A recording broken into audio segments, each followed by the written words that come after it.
Welcome to టియట్ voice. Anakapalli జిల్లా నర్సీపట్నం నియోజకవర్గంలోని ప్రస్తుతం ఎన్నికల పోలింగ్ ప్రశాంతంగా జరుగుతోంది. అక్కడక్కడ చిన్న చిన్న చెదురుమరుగు సంఘటనల మినహా ప్రశాంతంగా జరుగుతోంది. ఈ సందర్భంగా మున్సిపాలిటీలోని పెదబొడ్డేపల్లిలోని 198 పోలింగ్ బూత్ వద్ద ఆర్సీఎం స్కూల్లో స్థానిక వైసీపీ ఎమ్మెల్యే అభ్యర్థి పెట్ల ఉమాశంకర్ గణేష్ తన ఓటు హక్కును వినియోగించుకున్నారు. కుటుంబ సమేతంగా ఆయన వచ్చి వారందరూ కూడా అందరి వలె లైన్లోనే నించున్నారు.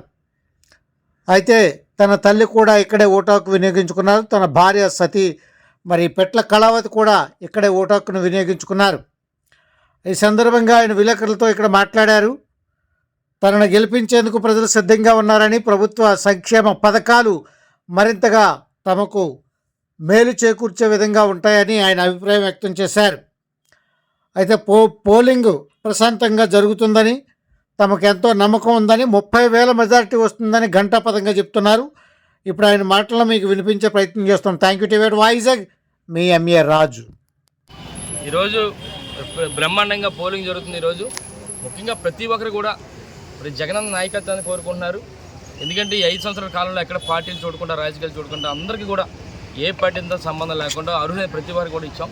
అందుకని పెద్ద ఎత్తున పార్టీలతో సంబంధం లేకుండా మహిళలందరూ కూడా పెద్ద ఎత్తున జగనన్న ముఖ్యమంత్రి కావాలని కోరుకుంటున్నారు. ఇప్పుడు జరుగుతున్న ఎన్నికల్లో బ్రహ్మాండ విజయంగా మేము సాధిస్తాం. ఎందుకంటే 30,000 పైగా మెజార్టీతో నర్సీపట్నం నిధుల్లో మేము సాధిస్తాం. దానికి కారణం అంటే కేవలం జగనన్న పథకాల వల్ల, జగనన్న మీద అభిమానంతో ఈరోజు ప్రజలందరూ కూడా ఆయన నాయకత్వాన్ని కోరుకుంటున్నారు. నర్సీపట్నం నిధుల్లో బ్రహ్మాండంగా 30,000 పైగా మెజార్టీతో నేను గెలుస్తాను. Thank you sir.